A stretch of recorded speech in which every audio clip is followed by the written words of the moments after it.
Hello, and this is Literacy Unfolded by Eddie Martinez for my autobiographical project. So, I wanted to start off with where I began. I started off in school with bilingual classes, and what that meant was that it was mostly Spanish, and maybe for like an hour we would discuss English.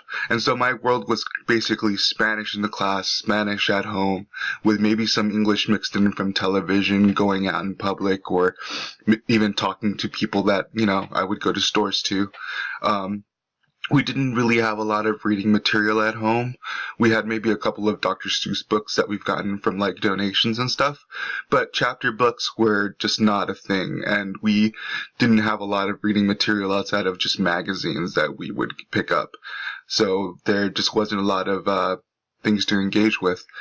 My writing was really just sparse, if anything. I didn't write a lot in Spanish or in English, and most of my writing was spent in Sunday school, where I would write, just passages from the Bible.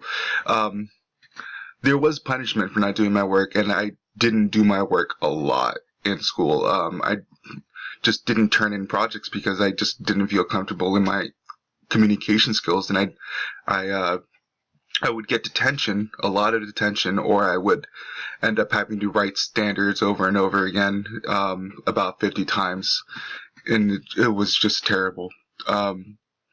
In sixth grade was my first positive experience with the English language. First it was negative because I started off in a middle school that taught sixth through eighth grade, and it was your basic going to every period, going to classes, and a bunch of work. It ended up being way too much for me, as someone that was still struggling with English, and someone that I lived far away from the school I was attending, and so I had to get up really early to go to get the bus to go to school, and then the bus would drop me off at home around like 3 or 4 p.m. So a lot of my day was spent just trying to get to school, and then going to school, and then just not having enough time for anything else, not even homework really. So I ended up dropping out of middle school and going to an elementary school again. This was like a K through sixth grade, so I went basically for the last grade of this elementary school, and so it was a lot easier, and we didn't have as much work. And it's also where my teacher at the time, he got us to write every morning for 10 minutes on reflection on a quote that he would write, some random famous quote from this book of quotations, and it was the first time where a teacher had gotten us to start writing our ideas and our own personal thoughts on something, rather than asking us to write a specific amount of whatever topic that they wanted us to write on. So it was my first experience writing for just being understood on my own thought process, and it really helped. I thought I really enjoyed that. Moving on to eighth grade, I went to a secondary school, which was kind of a mix. It taught students from 7th grade until 12th grade, and so we had this really interesting community where you had basically kids mixed in with near adults, and there was a lot of distractions because of that, a lot of violence, and just basically not a very conductive or conducive schooling experience.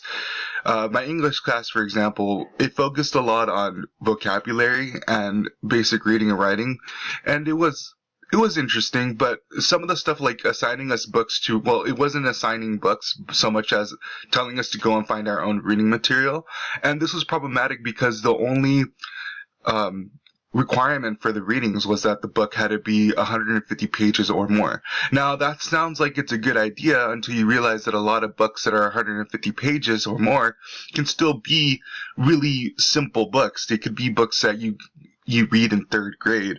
And so, while it was a good idea to get us to read more in general, it was easy to just pick up something that wasn't challenging, skim through it, and the way he would assess whether we read or not was simply to flip through the book and ask us random questions relating to whatever his finger landed on in the book. So it was a lot about bringing forth long-term memory, sure, but we weren't working with that long-term memory. It was basically either you remembered what was in the book or you didn't. There was no discussion. There was no way of summarizing, no way of looking at the work analytically.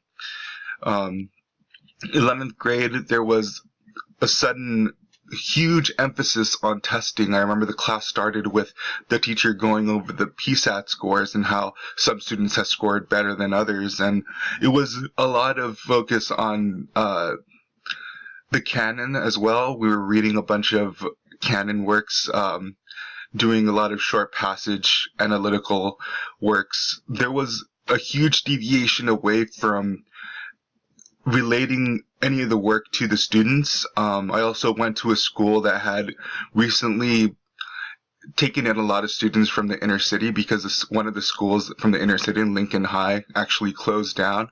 That's where I had been attending before it got closed. And so we got filtered into these suburban schools where a lot of the work that they were presenting us with just didn't hit home enough for us because it wasn't culturally diverse. And so it was really difficult to pay attention in that class particularly.